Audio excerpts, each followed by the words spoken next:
రవి ఆధ్వర్యంలో అంటే మా మండల పార్టీ మున్సిపాలిటీ అధ్యక్షుని ఆధ్వర్యంలో ఆర్వి ఫౌండేషన్ ద్వారా ఎండాకాలం ఏదైతే వస్తుందో 9 సంవత్సరాల నుంచి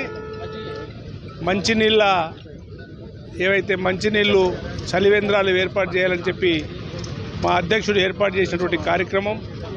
మరి ఈ కార్యక్రమానికి లోకల్ సిఐగా గోవిందరెడ్డి గారు, మహిళా అధ్యక్షురాలు మా తమ్ముడు శ్రీరామ్ గారు, మిగతా కార్పొరేటర్లందరూ చాలా సంతోషం. మనం ఈ సంవత్సరం అంతా కూడా ఉగాది రోజు భగవంతుని కోరుకుందాం. ఈ ప్రాంతంలో గౌరవ ముఖ్యమంత్రి గారు రేవంత్ రెడ్డి గారు చేస్తున్నటువంటి కార్యక్రమాలను తీసుకెళ్ళి మున్సిపాలిటీలో ఏవైతే కార్యక్రమాలు ఉన్నాయో అవన్నీ కార్యక్రమాలు ముందుండి తీసుకెళ్ళాలి. అదేవిధంగా ఈ ప్రాంతంలో చలివేంద్రాలు కూడా ఏర్పాటు చేసి చక్కటి కార్యక్రమం తీసుకున్నందుకు రవి గారిని ఆ కుటుంబ సభ్యులందరినీ కూడా చల్లగా దేవుడు చూడాలని చెప్పి కోరుతూ మరి కార్యక్రమానికి నాతో పాటు వచ్చినటువంటి సిఐ గారు మిగతా ధన్యవాదాలు తెలియజేస్తాం. ప్రతి సంవత్సరం ఉగాది రోజు ఈ చలివేంద్రాలు ఏర్పాటు చేస్తూ ఉన్నాం.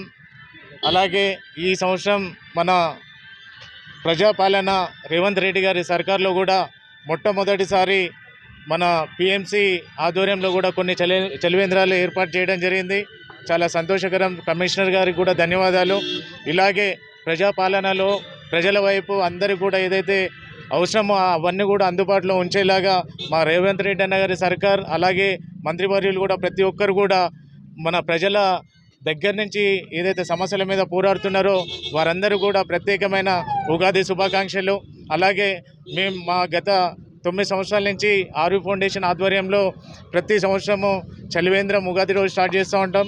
అలాగే రక్తదాన శిబిరాలు, అలాగే ఉచిత వైద్య శిబిరాలు ఇవన్నీ కూడా ఫౌండేషన్ నుంచి, అలాగే మన ఏదైతే కరోనాలో కూడా ఒక ప్రత్యేకమైన బృందంతో మేమందరం కూడా పిఎంసి లెవెల్లో వర్క్ చేసి ప్రతి ఒక్కరిని కూడా ఆదుకోవడం జరిగింది. రానున్న రోజుల్లో కూడా ఇంకా మంచి దేవుడు మాకు మా దీవెనలు ఇస్తే ఈ ఆర్వి ఫౌండేషన్ ఇంకా ముందు తీసుకొని పోతాం. అలాగే ఈ ఏదైతే మన ప్రజాపాలనలో కూడా ఏదైతే అందని వాళ్ళకి ఎవరైతే ఉన్నారో వాళ్ళందరూ కూడా పథకాలు అందేలాగా రేవంత్ అన్న సర్కార్లో మేము పనిచేయడానికి రెడీగా ఉన్నామనేది తెలియజేస్తూ ఈ అవకాశం ఇచ్చిన పాత్రికేయ మిత్రులకి, అలాగే ప్రతిసారి పార్టీలకు అతీతంగా వస్తున్న ప్రజలందరికీ, మా సోదరులకి, అక్కలకి, అన్నలకి, పెద్దమ్మలకి అందరూ కూడా ధన్యవాదాలు తెలియజేస్తాను.